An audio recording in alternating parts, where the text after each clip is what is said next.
American Pickers star Mike Wolfe to open Tennessee Wine Bar as name for new business is revealed after store closing.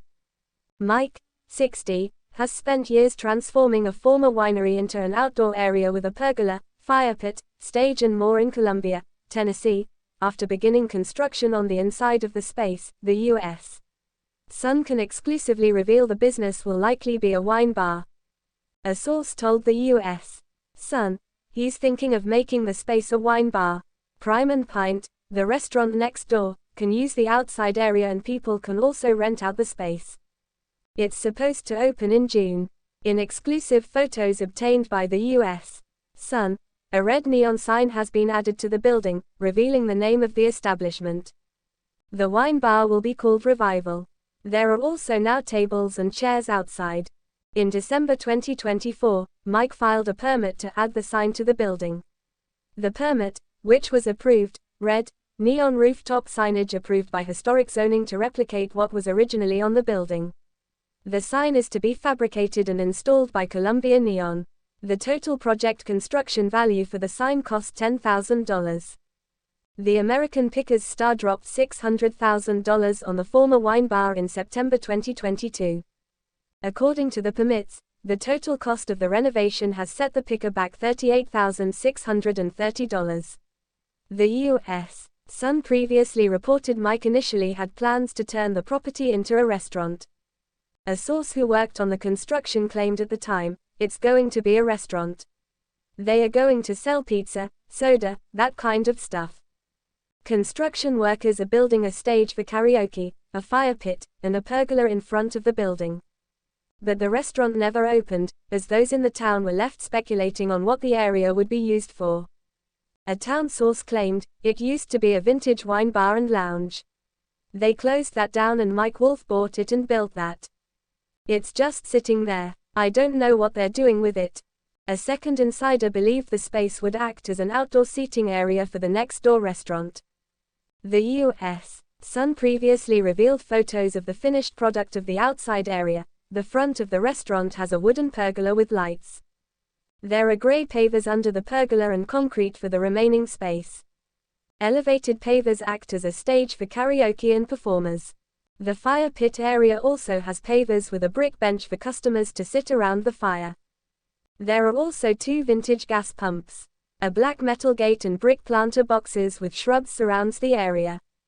The U.S. Sun reported in December that building on the property appears to have been remodeled on the inside. Wooden shelves and molding were added, as well as a door with a window on each side that leads to another room.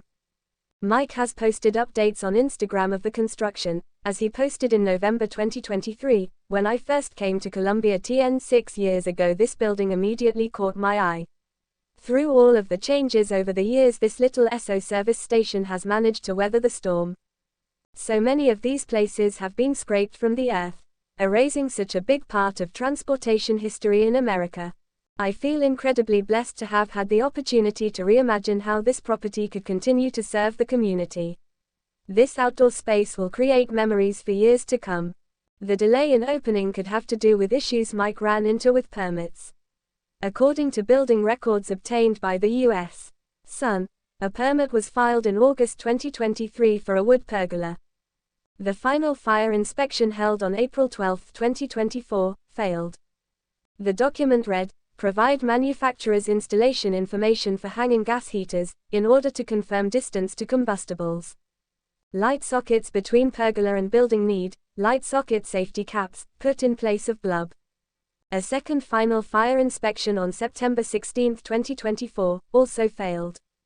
The inspections were officially completed and approved in November 2024. The small town of Columbia is where Mike has many of his businesses. Mike runs his bike stop Columbia Motor Alley and vacation rental 2 Lanes Guesthouse, along with other properties he is the landlord of. The new business venture comes after Mike closed Antique Archaeology Nashville after 15 years in business. The Nashville location shut the doors on Sunday, April 27. Mike announced the closing a week before, as he began the lengthy post, "After nearly 15 amazing years, we've made the tough decision to close the doors of our antique archaeology store here in Music City.